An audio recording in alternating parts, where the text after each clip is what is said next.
diketahui 1.525 kasus baru COVID-19 dalam 24 jam terakhir. Hari ini jumlah yang terkonfirmasi positif COVID-19 mencapai 787.411 kasus dengan jumlah korban meninggal dunia 37.846 jiwa. Kasus COVID-19 di Indonesia kembali naik jelang akhir tahun 2023. Menteri Kesehatan mengungkap sebaran varian COVID turunan Omikron ini masuk melalui perjalanan luar negeri. Sementara, epidemiolog menyebut masyarakat harus kembali. Sejumlah pasien dengan penyakit tak dikenal berdatangan ke Rumah Sakit Pusat Wuhan awal Desember 2019. Dr. Li Wenliang, dokter di rumah sakit, kemudian menyebarkan berita lewat sosial media bahwa para pasien menunjukkan gejala radang paru-paru akibat virus. Pejabat kesehatan Cina mulai menyelidiki pecahnya wabah.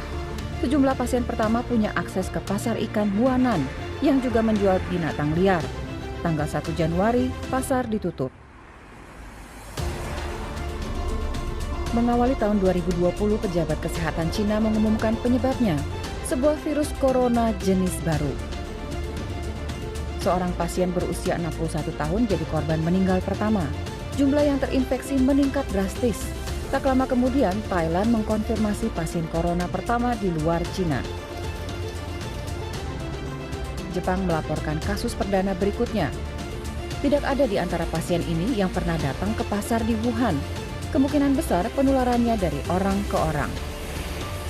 Di Cina, virus meluas ke berbagai kota. Warga mulai memakai masker. 200 kasus diakui resmi, tapi diduga jumlahnya jauh lebih banyak. Tenaga medis di Wuhan yang kontak langsung dengan pasien mulai terinfeksi dan sakit. Taiwan dan Amerika Serikat melaporkan kasus corona, disusul negara-negara lain termasuk Jerman. Pemerintah Cina memutuskan langkah drastis. Semua transportasi di Wuhan dihentikan, termasuk transportasi umum. Ilmuwan menemukan virus corona punya masa inkubasi. Orang yang tertular tapi belum menunjukkan gejala jadi berbahaya. Dalam waktu bersamaan, liburan Imlek dimulai. Jutaan orang bergerak mudik massal. Di saat itu dikonfirmasi 2.000 kasus di seluruh dunia. 50 orang meninggal.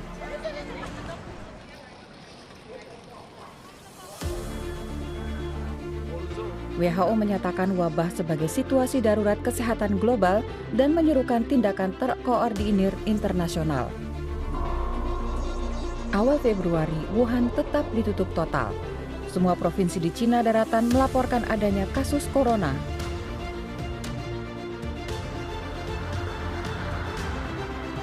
Li Wenliang, dokter dan whistleblower virus corona, juga meninggal. Satu dari banyak korban lain. Hanya dalam waktu 2 bulan, virus menyebar makin cepat di luar Cina. Yang paling parah Korea Selatan, Iran, dan Italia. Semakin banyak negara melaporkan kasus corona. Kapan pandemi mereda, tidak ada yang tahu pasti.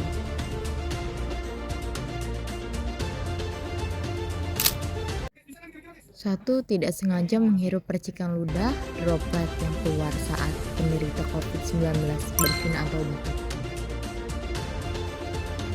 Yang kedua, memegang mulut, hidung, atau mata tanpa mencuci tangan terlebih dahulu setelah menyentuh benda yang terkena droplet penderita COVID-19, misalnya uang atau gantung. Yang ketiga, kontak jarak dekat kurang dari 2 meter dengan penderita COVID-19 tanpa mengenakan masker.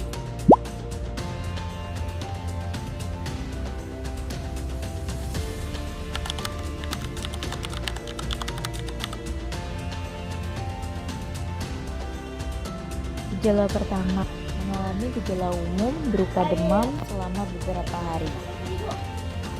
Gejala kedua, batuk kering terus-menerus seringkali disertai sesak napas dan nyeri otot.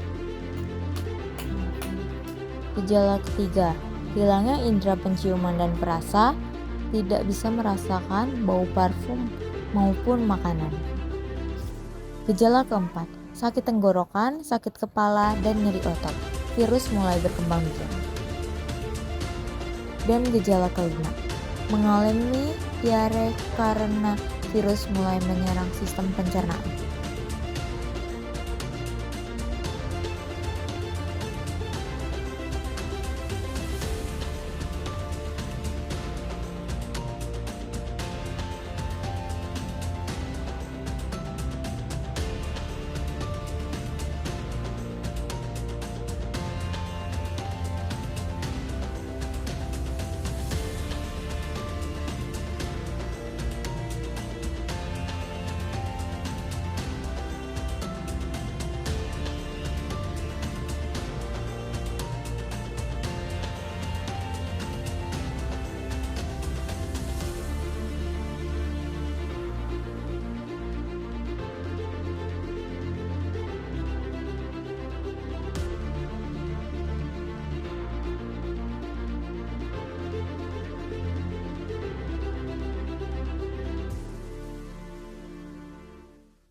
Meresepkan obat pereda demam dan nyeri yang aman dan sesuai dengan kondisi pasien. Kedua, menganjurkan pasien untuk melakukan isolasi mandiri dan istirahat yang cukup. Ketiga, menganjurkan pasien untuk banyak minum air putih untuk menjaga kadar cairan tubuh.